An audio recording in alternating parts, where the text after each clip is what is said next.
Therefore, this is Jesus trying to explain the parable of the sower that is shared from the first verse. It says, therefore, hear the parable of the sower. It says, when anyone hears the word of the kingdom and does not understand it. It says, then the wicked one comes and snatches away what was sown in his heart. This is he who received seed by the wayside. So he listened to the word, but there's no understanding. In other words, the second sight didn't happen. The devil comes to abort the seed. And that's what Jesus was saying when he was talking about seed that fell by the wayside. And really, why would this happen? Because the person is not taking heed of that word. He's taking heed of some other things. Because what happened on the wayside? They are passers-by. He says, but he who received the seed on the stony places, this is he who hears the word and immediately receives it with joy. Look at that. He receives the word. Yet he has no roots in himself. What makes the word have roots in you? Because you take heed of it and you are meditating upon it until it sits inside your soul and becomes a rock. You say, but endures only for a while. You heard the word maybe in the evening, the next day the word was said, but after some time the thing just faded away. And it says, for when tribulation and persecution arises because of the word. That tells you that tribulation and persecution arises because of the word that you receive. Many times after you receive a prophetic word and you are excited about it, you think that the next thing we follow is maybe one fulfillment of prophecy, but the next thing you see is a visitation from the devil. How come Jesus finished fasting and praying and the first visitation he had was not God, it was Satan? Okay, to try the seed, to try the encounter he has received on the mountain. So when you get on your mountain and you receive the seed, you receive the word on the mountain of the Lord, in the place of your retreat, prophetic words as it's shared, reading your Bible, there's something that you receive. Devil is coming for it. He said, yes, he has no roots in himself. The only reason why the devil will not be able to get that word is because you took time to focus on that word, so that when the tribulations come, when the trials come, the temptations come, the word is firm in your heart. And many times God gives us this word, but because we don't take heed of it, we just confess it on one Sunday morning and it just flies over our head. But a situation come to try that, to try you, that did you really get this word, or you just join them in saying it? For example, you might receive a word and the word looks real to you. Cast your cares upon Jesus, for he cares for you. And you might be thinking that what will happen is just that I will just begin to experience the care of God, and the next thing is a serious burden just show up in your life. It's trying that word. It's trying that word, that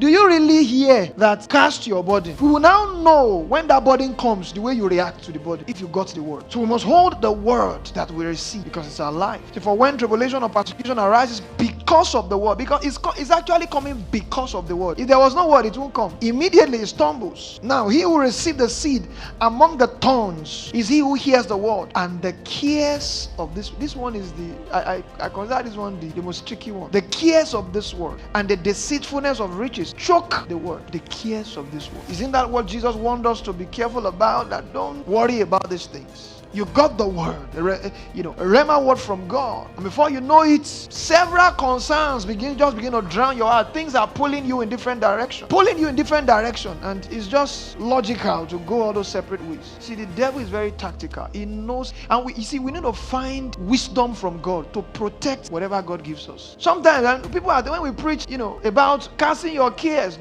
it's almost like we are not really sensitive.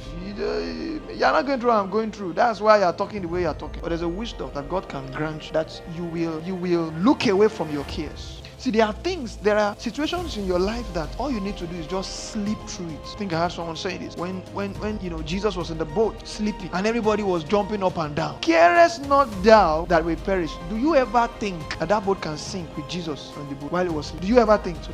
An act of faith for somebody will have just been to go and sleep beside Jesus. If you go sing, may we sing together. There are some situations all you need to do is just sleep through it. You will just wake up and realize that this thing is a mirage. I'm telling you. But what the devil wants to do is he wants to get your heart busy trying to figure out how you will do that thing, such that that's all you spend your time doing. And that's how the concerns for those things just choke that word. And the way we protect this word is by, you need to take heed of it continuously. It's not what you just say in church, they preach it in church. And as a matter of fact, when you have a burning experience with a word, you have found a job description. If it's a message, you need to go and listen to that message again, because something is coming for it. If it's truly a word from God, a prophetic word from God, something is coming for it. You think the blessing of God is money, and that's what you protect with all your strength. We think the blessing of God is money, goodies. That's why we protect it with all our life. But what God gives is His word in your spirit. And when you receive that, God has visited you. A word that just happens to you in a moment. This word is, it looks like this word is coming to me often.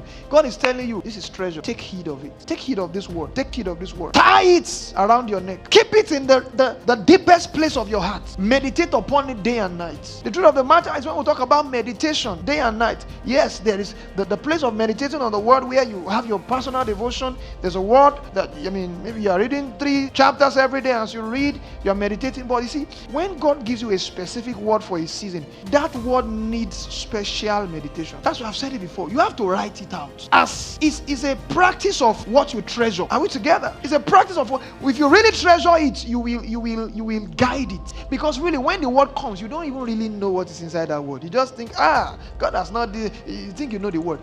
You don't really, until you begin to look at it. It begins to mean something real to your soul. And when the tribulation comes, sometimes you won't recognize, I get it. God was preparing me for this tribulation. The cares of this world, the deceitfulness of riches. Sometimes when God gives you a prophetic word, Satan comes with one opportunity that will sway you away. Deceitfulness, you see, deceitfulness of riches. Deceived by good opportunities. Deceived by things that look good. And you move away from that word. You go on a 7-day fast and you receive something from God, and it's the next, someone just call you, come and do one thing, and it just looks like it looks good. You just want to forget the experience that you use 7 days of fasting and prayer to work for, because you think you have now found something. So we must be discerning. So when tribulation, it says, and the cares of this world and deceitfulness of riches choke the word and becomes unfruitful. So, but he who receives seed on the good ground is he who hears the word and understands it. Hearing the word and understanding it. Sometimes the distance between hearing the word and understanding it can be some time. So there's a practice that can lead you to the place, I'm telling you, that can lead you to the place of understanding. So even if you receive it with joy, you don't just shout, yes, yes. You go and take heed of the word until it unpacks itself to you in your own specific situation. So you receive the seed on the good ground is he who hears the word and understands it, who indeed bears fruit and produce. Some 100-fold, some 60, some 30. So it means that even when you hear the word and understand, there are factors that determine the measure of your harvest.